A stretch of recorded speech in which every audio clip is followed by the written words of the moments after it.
खुश आमदीद दोस्तों, आप सबका स्वागत है। मैं हूं डॉक्टर इश्तियाक अहमद। मैंने जो ये पार्टीशन के ऊपर जो कंट्रोवर्सीज हैं, कंट्रोवर्सीज भी कहा जाता है, द ब्रिटिश से कंट्रोवर्सी, ज़्यादातर इसे कंट्रोवर्सी कहा जाता है। So it depends on how you want to pronounce it. Anyhow, ये फ्रीडम मूवमेंट जो है, जब इसका मोमेंटम बढ़ रहा था और हर जगह लोग इसमें बरतानिया के ख़िलाफ़ प्रोटेस्ट कर रहे थे, ब्रिटिश इंपीरियलिज्म के, कि यू लीव इंडिया, तो इससे इसके ज़ेरे असर कुछ नेवल रेटिंग्स रेटिंग्स कहा जाता है, जो अफसर नहीं है ब्रिटिश नेवी में, जो इंडियंस थे, हिंदू, मुसलमान, सिख, क्रिश्चियन भी, आई डोंट नो, क्रिश्चियंस का नाम मैंने नहीं पढ़ा, लेकिन वो भी ज़रूर होंगे। इनके लीडर्स जो थे, उन्होंने ये नेशनलिस्ट मूवमेंट के ज़ोर को देख के, शायद आईएनए की जो मूवमेंट है वो भी, उसकी खबर भी आ रही थी, तो फरवरी की, कुछ लोग कहते हैं 17th, कुछ लोग कहते हैं 18th, मेरी नई किताब में ये डिटेल्स आ रही हैं, I am doing research on this as well. फरवरी को उन्होंने ऐलान कर दिया कि we want British rule to end, और उन्होंने आगे बढ़ के यूनियन जैक जो हैं, ये शुरू हुई थी बॉम्बे में, और उसका एकदम कराची में असर हुआ, लेकिन और भी कुछ जगह पे इसका असर हुआ, as far as Aden Yemen में, और बहरीन गल्फ स्टेट में, जहाँ पे ये ब्रिटिश नेवी में इंडियंस काम करते थे, वहाँ पे भी कुछ लोगों ने, चंद लोगों ने वहाँ पे भी इस बगावत को लब्बैक कहा, यानी कहा कि हम आपके साथ हैं।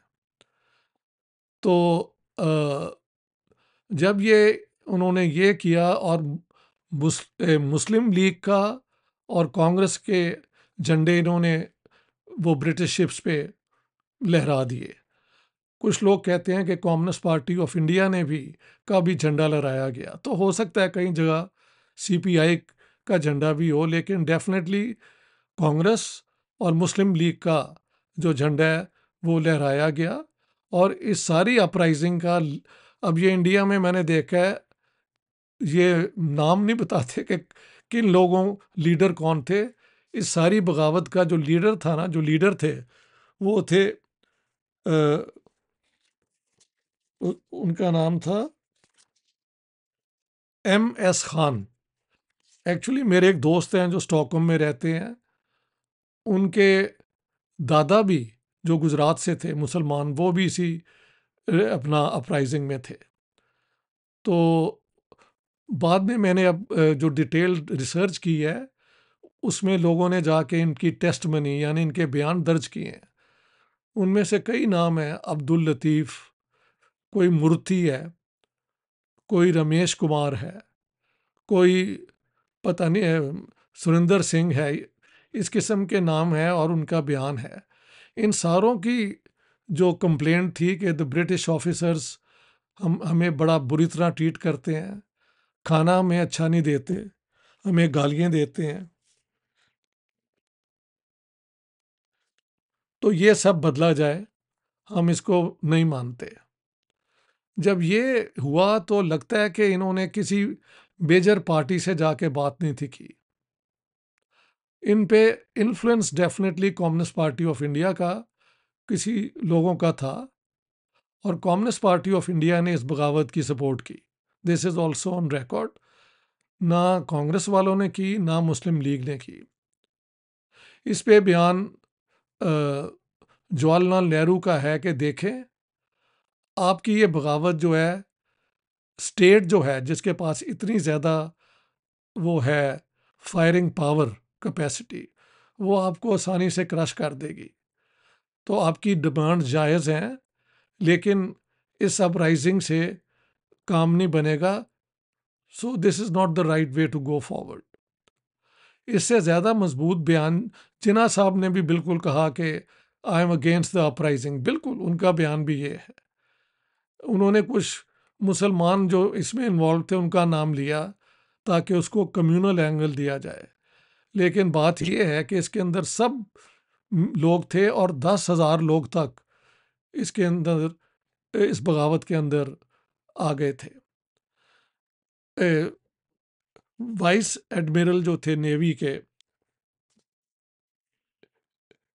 J.H. गॉडफ्रे, उन्होंने कहा कि ये तो रेबल्स हैं, अनकंडीशनली सरेंडर करें, यानी वो, हम उनकी कोई बात नहीं मानते, उनको बगैर किसी डिमांड के माने हुए अनकंडीशनली सरेंडर करना पड़ेगा। सरदार पटेल का बयान है कि I agree with Admiral Godfrey, और आप सरेंडर कर दें, आपकी डिमांड जो है वो बाद में हम उसके लिए काम करेंगे। लेकिन वो जो था, जो रेटिंग्स हैं, दे रिफ्यूज्ड। 6 दिन तक ये एजिटेशन चलती रही और इस पे फिर अंग्रेज़ के हुकूमत की तरफ से फायरिंग की गई। ये तो याद रखें, फायरिंग करने वाले हमारे ही लोग थे जो उस पुलिस में और नेवल सिस्टम में काम करते थे। हाँ जी, जो बुलाए गए आर्मी के लोग जितने भी थे, उन्होंने फायर किया अंग्रेज़ों के हुक्म पे, और 236 people were killed, 1156 were injured। जब ये हुआ तो फिर फाइनली 23 फरवरी को MS Khan called off the uprising, तो उन्होंने सरेंडर कर दिया। तो let's put it on record कि ये अपराइजिंग जो है ये एक पूरे उस नेशनलिस्ट मूवमेंट का हिस्सा ज़रूर है, लेकिन इन्होंने किसी पॉलिटिकल पार्टी को अपने साथ नहीं लिया, मेजर पॉलिटिकल पार्टी को, जो अगर ये अपराइजिंग करें तो वो इनकी सपोर्ट में आ जाए। Congress was caught by complete surprise and the Muslim League also by complete surprise. It is only, और communist party even was surprise, लेकिन जब ये अपराइजिंग हो गई तो उन्होंने कहा कि वी सपोर्ट दिस अपराइजिंग, इस बगावत के हम हक में हैं। इंटरेस्टिंग बात यह है कि जब इन्होंने सरेंडर कर दिया तो जिस तरीके से इनको बुरी तरह जेल में रखा गया, मैंने वो बयान भी देखे हैं कि हमें सुअर से बना हुआ खाना देते हैं। कुछ लोगों ने कहा कि हम ब्राह्मण हैं, हमको वही वही चमचा जो ये गोश्त वाला इस्तेमाल किया है वही हमें मजबूरन ये करते हैं। यानी उनको एक तो है ना पकड़ लेना, दूसरा है कि लोगों की जो डिग्निटी है उसको भी बुरी तरह इंजर किया गया। बाद में जब हिंदुस्तान आज़ाद हो गया तो इंटरेस्टिंग बात है कि ये लोग जो इस अपराइजिंग में थे उसको ना इंडिया ने वापस नेवी में लिया ना पाकिस्तान ने लिया। Interesting, this is to be put on record and I would put on record, Pakistan को छोड़े, उनका तो ये कोई ट्रेडिशन नहीं थी, लेकिन उस ज़माने में होम मिनिस्टर जो थे वो सरदार पटेल थे। सरदार पटेल का सबसे बड़ा बयान था कि मैं ये अपना एडमिरल गॉडफ्री के साथ अग्री करता हूँ और आई एडवाइज यू कि आप अनकंडीशनली सरेंडर कर दें, और जब ये ख़त्म जब होगा we will look into your just demands, आपकी डिमांड्स जस्ट हैं। ना उनको पाकिस्तान ने ना इंडिया ने उनको कभी कॉम्पेंसेट किया, ना उनको दोबारा नौकरी में रखा गया। यही सच बात INA के साथ भी हुई।